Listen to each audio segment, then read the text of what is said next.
But body for me in my industry is everything. Nothing wrong with the skin, but if you remain on the surface, then it's a wasteful life. Body should be available to you. You should not be available to the ways of the body.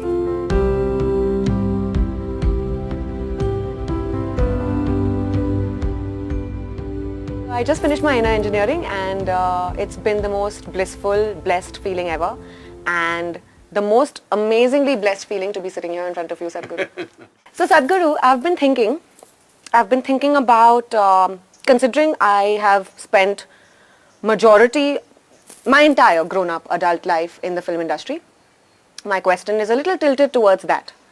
And in spirituality, when you talk about how we are not the body, we are not the mind, but body for me in my industry is everything.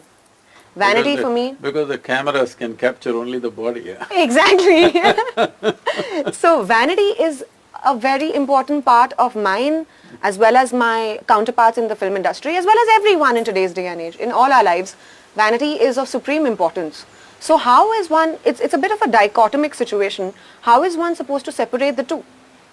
Still tread on the spiritual path, but not give up on their vanity and their needs for superficiality, for the lack of a better word.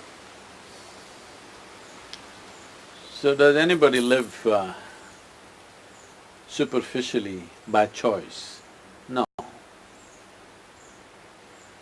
When somebody's experience of life is limited to the superficial, they will hold the superficial as the profound. They're not superficial in their experience. Somebody else judged them as superficial. Nothing wrong with the skin. Minus the skin, you wouldn't be good, you know. You would look horrendous. Nothing wrong with the skin. But skin is for other people to see. There is something much more. We are being provided the layer of the skin as a protection for something that's more valuable within this. When I say more valuable, I'm not talking about kidney, liver, spleen, heart. Yes, they're also valuable because without them life won't sustain itself. This entire body we gathered. So there's something much more which gathers this. Absolutely. Superficiality. What is superficial essentially means? Surface. It is not this versus that. Without the surface, there is no profound. But if you remain on the surface, then it's a wasteful life. If you reject the surface, then you'll have no life. So they're never in conflict, really. If you replace the word vanity with superficiality or superficial, there's no problem. But vanity is something that you make up in your mind. Surface is there. Without surface, how can there be profoundness? They never are in conflict. Your body and your being is never in conflict. Your mind may be in conflict because it doesn't belong to you. What you call as my mind is an accumulation of all kinds of rubbish that you gathered in living in a particular society. So right now I see you also have vibhuti in your forehead. I'm copying you, Sadhguru. That is because these two eyes can only see the body. When we want to see something more than the physical, then we start priming other dimensions. One of the things is this, to make another level of perception sensitive. That's why you have Tinnuru on your forehead.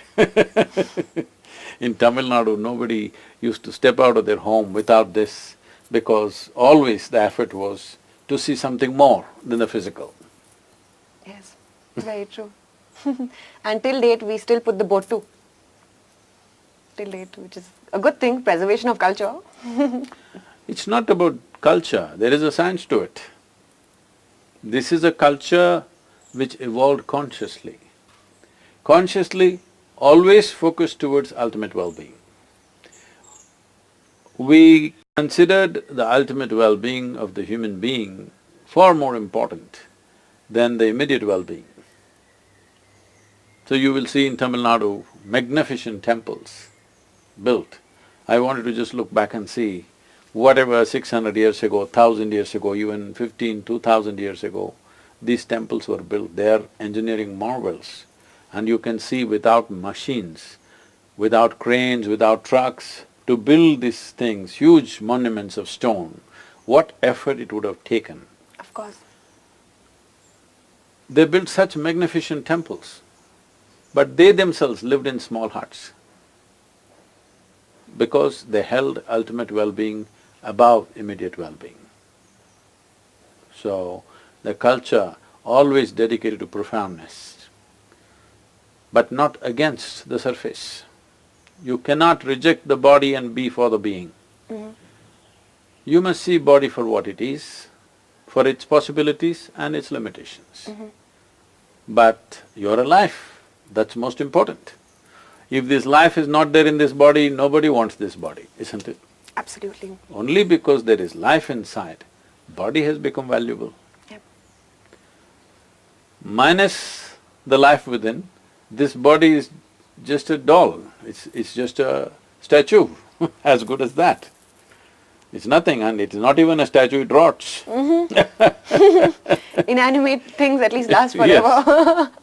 If you make something out of this stone, it lasts forever. Right. But this is not like that. This is fantastic only when there is life throbbing. Very true. So, do you want to live on the surface or do you want to live in a profound manner? If you ask this question, nobody will say, I want to live on the surface. Nobody. Absolutely.